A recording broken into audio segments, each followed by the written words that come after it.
The medical station floated quietly in the dark emptiness of space. Inside, long white corridors hummed with the soft sound of life support machines. Nurse Vela, a tall alien with smooth silver skin and bright violet eyes, moved between rooms, checking patients. Her species, the Exons, valued order, logic, and physical strength above all. They believed emotions were distractions and weakness had no place in the galaxy. That day, Vela was called to the special care wing. A new patient had arrived, transferred directly from a human battle cruiser. She opened the medical file and scanned it quickly. Human male, Captain Elias Kane, injured during combat, lower body paralysis. Permanent, the record said.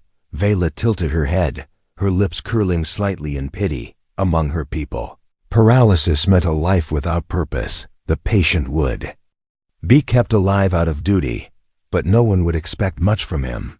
When she stepped into the room, she saw him lying in the bed.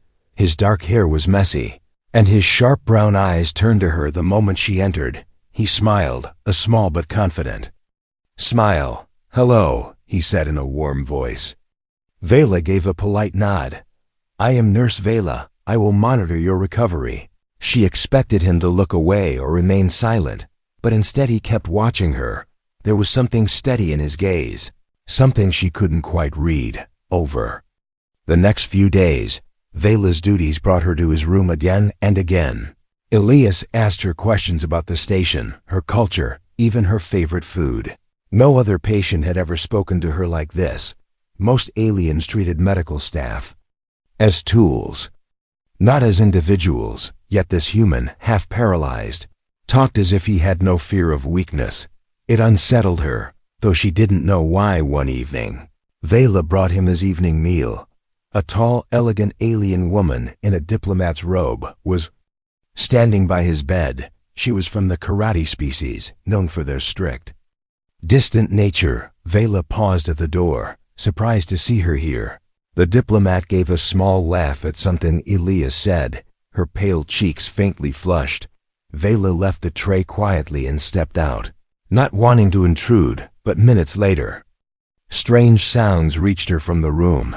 They were soft at first, almost like the diplomat was gasping. Her training told her to check if something was wrong, yet her instincts told her this was not a medical emergency. She stood outside the half-closed door, her violet eyes narrowing. Inside, she heard the diplomat's voice, low and breathless, and Elias's voice, deep and calm, speaking in a tone she had never heard from a patient.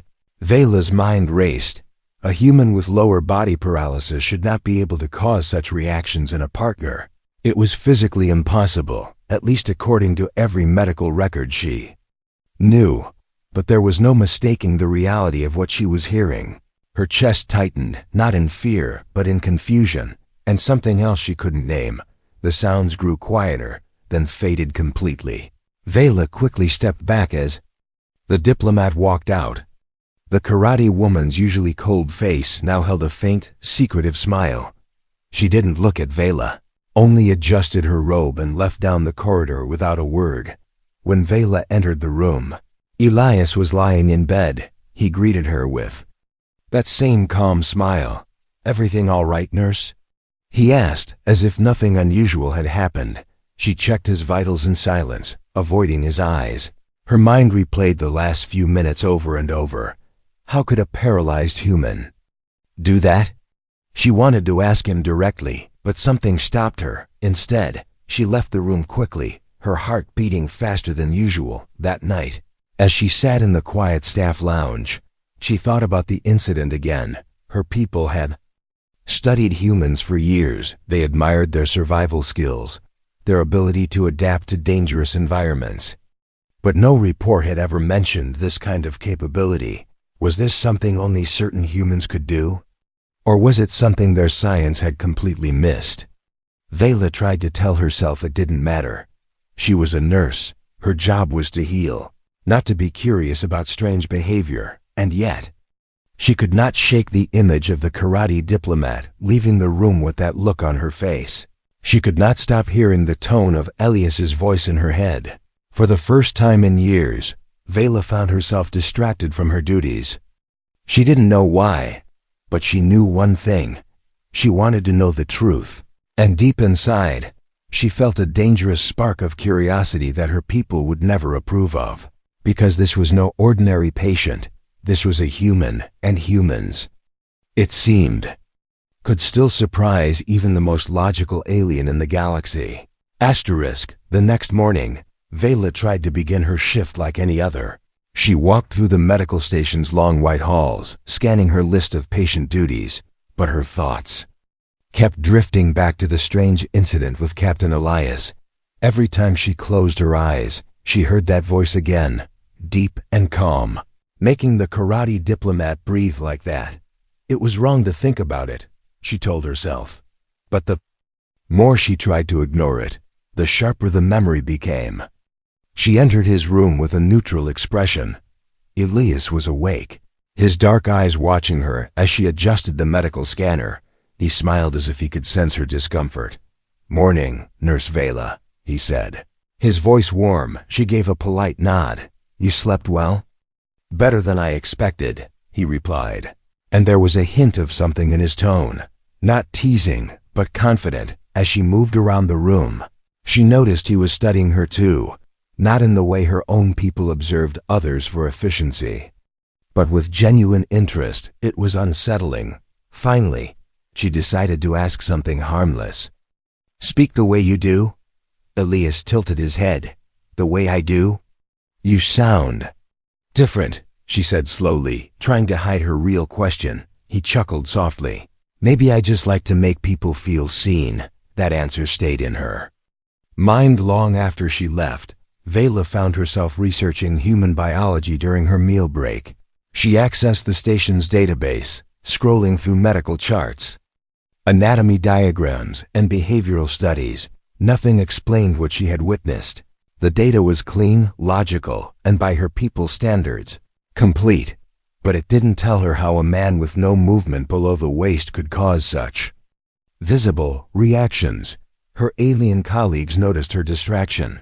A fellow nurse, Carol, asked, "Why are you so focused on that human?" "He is broken. There's nothing more to learn." Vela forced a small smile. "Just doing my job." But she knew it was more than that. There was something about Elias that didn't fit into any category her species used to understand life. And that mystery was pulling her in deeper. Later that evening, as she walked past the station's lounge, she saw the karate diplomat again. The woman was speaking with another alien, her tone soft, her expression far warmer than her usual icy composure. When her eyes briefly met Vela's, there was a flicker of recognition, and something like a private smile. Vela's heart beat faster. It was confirmation, even if unspoken, that something had indeed happened that night, something that defied logic. That same night, she was summoned to Elias's room unexpectedly. She assumed it was for a medical scan or routine check, but when she stepped inside, he was sitting upright, his hands folded calmly on his lap. "I asked for you," he said plainly. "Not because of treatment, but because I have a question." Vela blinked. "A question?" "Yes." Elias leaned forward slightly. "Why do you keep looking at me like you're trying to solve a puzzle?" Her throat tightened. "I don't know what you mean," she said carefully. Elias smiled again, that same calm, unreadable smile that seemed to see straight through her. "I think you do," he said, "but you're not ready to admit it." Before she could answer, an alert sounded from the hallway, calling her to another patient. She left the room quickly, but the moment stayed with her. His words felt like they had touched something buried deep inside her mind, something she didn't even have a name for. When her shift ended, she didn't go straight to her quarters. Instead, she walked to the station's observation deck. Through the wide glass, she stared at the endless stars. Her people taught that knowledge came from facts, not feelings. Yet here she was, driven not by duty, but by the need to understand one man, a human, who didn't match any facts she knew. And somewhere deep inside, a dangerous thought began to form. If she wanted answers, she would have to see for herself, not as a nurse, not as a scientist, but as Something else entirely. The next day, Vela received an unusual request from the head physician. Captain Elias Kane has asked for a private rehabilitation session, the doctor said, and he specifically requested you. Vela froze for a moment, her mind racing back to his question from the night before. Why her? Out of all the staff, why would he choose her? Still, she simply nodded and accepted the assignment. When she entered his room, the lights were dimmed. Elias sat in the adjustable bed, his upper body strong despite his injury. He gave her that same steady gaze, the kind that made it feel like he was reading her thoughts. Thank you for coming, he said softly. I think it's time we work on more than just my body. Vela adjusted the scanner on her wrist, trying to sound clinical. What exactly do you mean? Therapy, Elias replied, but not the kind you're used to. He gestured for her to sit in the chair beside him. Reluctantly she did. Her people rarely sat this close to a patient. It was considered unnecessary, even inappropriate. But something in his tone made her comply. He began speaking, not about exercises or medical routines, but about connection. How much do you know about human interaction? He asked. I have read the reports, she said. Reports. Elias repeated with a small smirk. Facts on a screen are not the same as experience. Vela tilted her head, unsure where this was going. Elias's voice was calm but purposeful. In my culture, he continued, satisfaction is not only physical, it's emotional. It's about making someone feel understood, seen, valued. She frowned slightly. But you cannot move from the waist down. That's true, he said without hesitation. But satisfaction is not always about movement. His words unsettled her. They didn't match the logic she had been taught since childhood, yet there was something in his expression. A quiet certainty that made her lean forward, listening more closely. Elias began to guide her through a strange exercise. He asked her to describe her favorite color in detail, then her favorite sound, then a memory that made her feel safe. At first, she resisted, giving short answers. But as he listened, really listened, she felt her voice softening, her guard lowering. He responded to each detail, not with facts, but with questions that drew her deeper into thought. Vela realized that during the entire conversation, he never once made her feel studied, only understood. It was an alien concept to her, intimacy through words, through attention, without any physical touch, and yet, she felt something unfamiliar warming her chest. When the session ended, she stood to leave. Elias's voice stopped her at the door. Vela, he said, you're different from the others here. She turned slowly. Different how? You want to know, he said simply, and one day you will. She left the room with her pulse quickened, in the quiet of the corridor. She replayed the session in her mind. Her people always believed strength came from control and power. But today, she had felt something powerful without either, and it frightened her more than she wanted to admit. Lying in her quarters, Vela couldn't sleep. She kept hearing his voice, steady and warm, asking her questions no one else had ever asked. She didn't know what this therapy was supposed to heal, but she was starting to think the one being changed wasn't just him, it was her.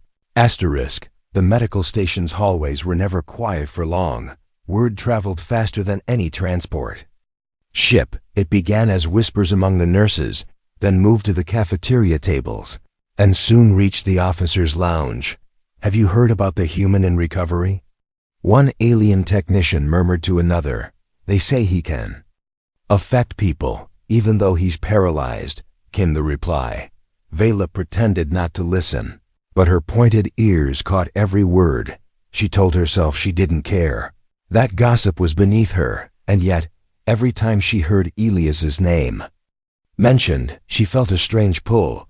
Some of the staff laughed, dismissing the idea as nonsense. Others lowered their voices, curiosity glimmering in their eyes. The karate diplomat's sudden visits had only fueled the rumors. One evening, in the staff lounge, the conversation turned directly toward her. A tall Exian medic leaned against the wall and said, "You've been assigned to that human more than anyone else. Is it true what they say?" Vela's grip tightened. On her medical tablet. What they say is irrelevant, she replied sharply, but the medic smirked. Irrelevant? Or something you don't want to admit? Before she could answer, another nurse added, I don't understand the fascination. He's half a man. What could he possibly? Enough. Vela cut in, her voice colder than she intended. The room went silent. Eyes turning toward her in surprise. She didn't defend patients like this, especially humans.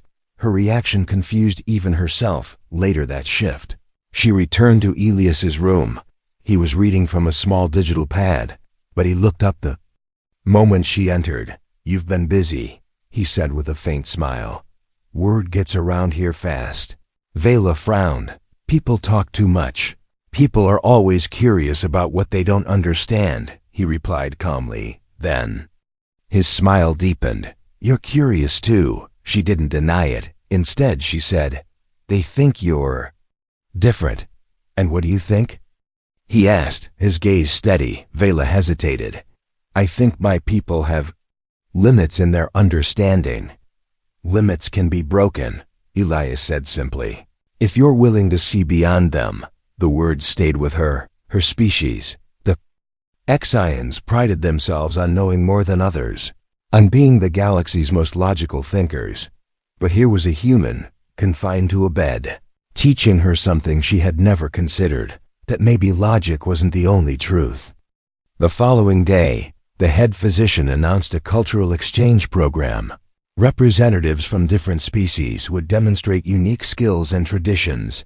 Vela didn't think much of it until she saw Elias's name on the participation list. She confronted him that evening. You're in the exchange program?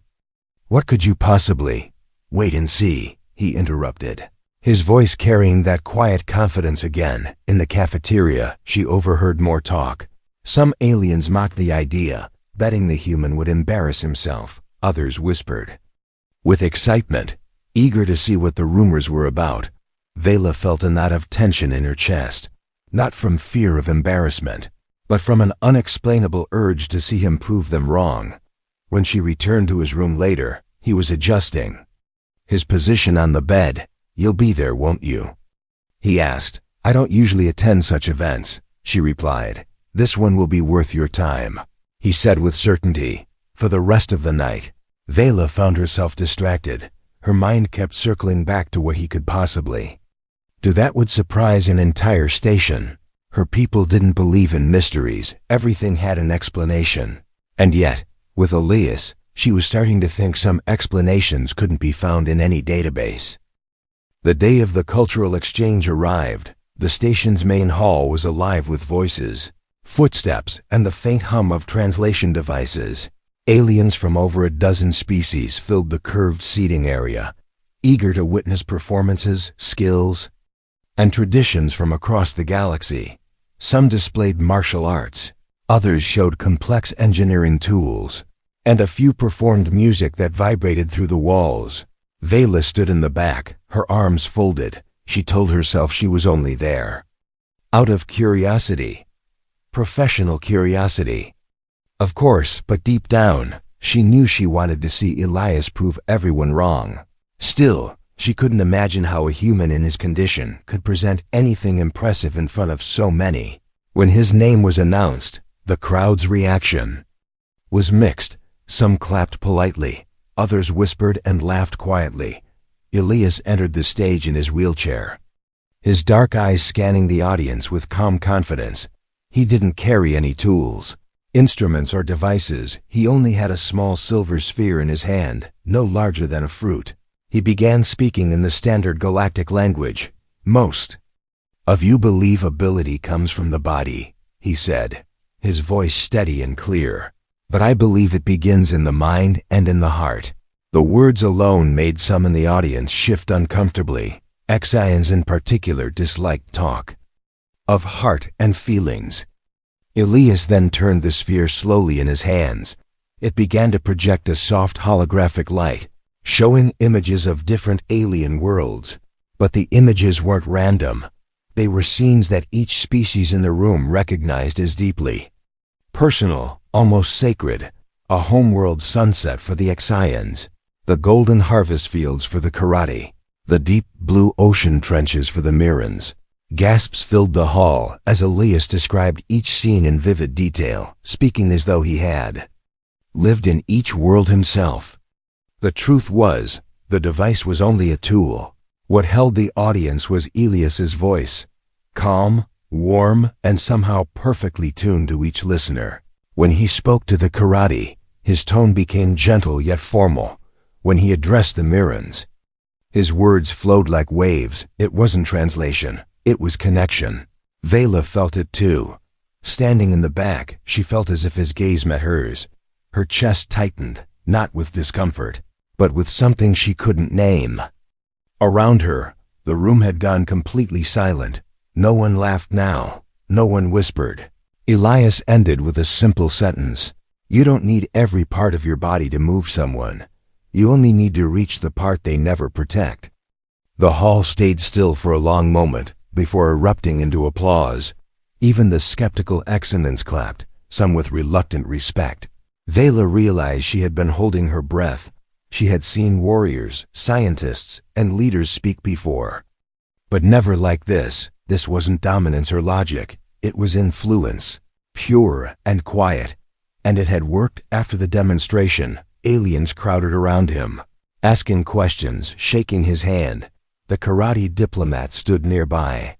Smiling like she already knew this would happen, Vela stayed back, unsure if she wanted to approach or run from the growing knot of thoughts in her mind. Later that evening, she returned to his room under the excuse of checking his vitals.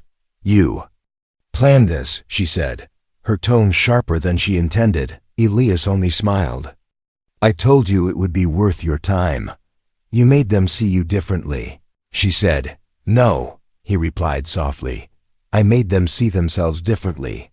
Vela had no answer to that. She left the room with her mind spinning. If this was what he could do with only words, she couldn't imagine what he might do if someone allowed themselves to be closer, and for the first time, she wondered what it would be like if that someone was her. Asterisk. The station was quieter at night. Most of the corridors were dimly lit. With only the hum of life support systems filling the silence, Vela walked slowly, her long fingers tapping against the edge of her medical tablet. She told herself she was making a routine check, a late-night visit to confirm the human patient's vitals. But deep inside, she knew this was not just duty. Elias's room was at the far end of the special care wing. When she entered, the lights were low, casting a warm glow across the room. He was awake, his eyes meeting hers instantly, as if he had been expecting her. Couldn't sleep? He asked gently. I wanted to ensure your readings are stable, she said, her voice more formal than usual. Elias smiled faintly. Or maybe you wanted to finish what we started in our last session. Her breath caught. You assume too much, she replied. Only because I can see it, he said, leaning back in his bed. That look in your eyes, it's the same one I've seen before. The one that comes when someone is about to step across a line they've never dared before. She stood still for a long moment, unsure whether to turn away or step closer. Finally, she moved to the chair beside his bed. Elias didn't speak at first. Instead, he let the silence stretch. It wasn't awkward, it was heavy, almost charged. Then softly he said, Tell me something you've never told anyone. Vela hesitated. Her training told her not to share personal details with patients, but her instincts, the same instincts that had drawn her here tonight, told her to answer. I once thought about leaving my people, she admitted quietly, not because of war or danger, but because I wanted to feel something more than rules and logic. Elias's eyes softened. And did you? No, she said. I stayed and I buried it. Until now, he replied, his voice warm but certain. They talked for a long time, not about medicine or injuries, but about fear, hope, and the strange ways different species measured strength. Elias never once raised his voice, yet every word felt like it was pulling her deeper. At one point, she noticed she had leaned forward without realizing it, her hand resting close to his, when their fingers brushed A sharp rush went through her, not electric, but alive. You see, Elias said quietly, your people think strength is about the body. My people know it can come from anywhere. Even when the body fails, the mind, the voice, the heart can still fight, still reach someone. Vela swallowed. And that is what you did with the diplomat. Yes, he said. And what I'm doing now. Her pulse quickened. She should have left. Should have ended this strange conversation before it went further. But instead, she stayed. When she finally stood to leave, she realized her chest felt lighter and heavier at the same time. Elias watched her with that calm, knowing smile. You'll come back, he said, not as a question, but as a fact. As she stepped into the quiet corridor, Vela felt the weight of her decision. She was crossing into territory no Xian ever walked willingly. It was dangerous, it was irrational, and yet, she couldn't stop. The news spread through the station like a shockwave. Captain Elias Kane was being transferred. The official explanation was simple. His recovery was complete enough to move him to a human facility. But Vela knew better, her people did not. Like what they could not control, and Elias was something they could never control. The alien council summoned her. In the council chamber, 5 senior Xians sat behind a curved metal desk, their violet eyes cold and precise. You have spent an unusual amount of time with the human, the lead counselor said. This interest is inappropriate for a medical officer. Vela kept her posture straight. I was doing my duty. Your duty, the counselor repeated sharply, is to serve logic and order, not to indulge in human influence. They warned her that humans were unpredictable, dangerous, and skilled at manipulating emotions. If she continued to associate with him, she would be reassigned to a remote post, far from the station, far from any human contact. The message was clear. Let him go, or lose everything she had worked for. That night, Vela walked the silent corridors to Elias's room. He was packing a small bag with only a few personal items. When he saw her, he smiled, but there was a trace of sadness in his eyes. They're sending me away, he said quietly. I know, she replied. For a long moment, neither spoke. Then Elias asked, will you come with me? Her breath caught. Leaving would mean defying the council, abandoning her rank, her home, everything she had known. But staying would mean returning to a life of empty logic, a life that now felt like a cage. You've changed me, she admitted. I don't think I can go back to who I was before. Elias's smile deepened. That's what humans do. We change the world around us, even if we're told we can't. The station's announcement system called for final boarding to the transport ship. Vela stood frozen in the doorway, her mind fighting against itself. Her people's voice echoed in her head. Logic, control, discipline. But underneath it, another voice whispered, go. Elias rolled past her toward the exit. At the threshold, he stopped and looked back. You don't have to choose now, he said, but if you walk away tonight, you'll never know what else you could have felt. Her heart pounded. For a moment, she saw herself years from now, still on the station, still following rules, still wondering about the man who once looked at her like she was more than just a function. And then she saw another version of herself, stepping into the unknown, risking everything for something her people didn't understand. The choice became clear. She turned, walked quickly down the hall, and stepped onto the transport ramp. Elias's expression softened, and for the first time since she met him, she saw something in his eyes that looked like relief. As the ship detached from the station and drifted into the black ocean of space, Vela felt the weight of her old life fall away. Whatever came next, it would be nothing like the life she had before. And somewhere deep inside, she knew she had chosen not just the human, she had chosen herself.